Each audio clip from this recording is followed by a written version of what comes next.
आज आपको एक प्यारा सा सुंदर सा गीत जो है वो आपको मिलेगा, यानी वादियाँ फूलों से भर गईं। ये एक मेरा ऐसा गीत है जो मैंने मौसम के हालात पर लिखा। उम्मीद है पसंद आएगा।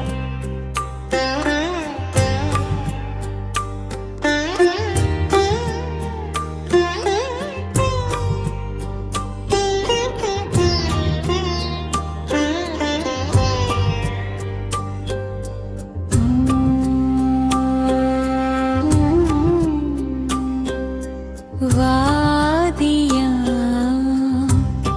फूलों से भर गई, मोहब्बतें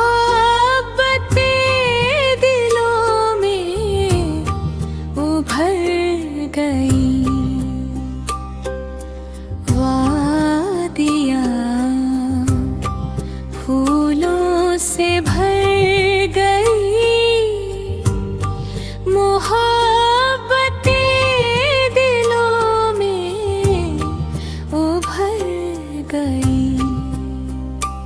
फासले जैसे ये सिमटने लगे, सिलसिले चाहत के अब मिलने लगे।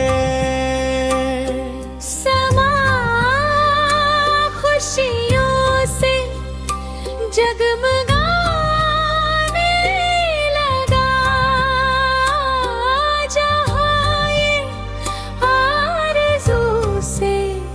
झलमलाने लगा।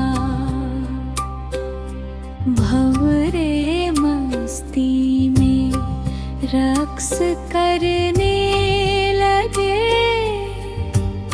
झरने खुशी से कैसे बजने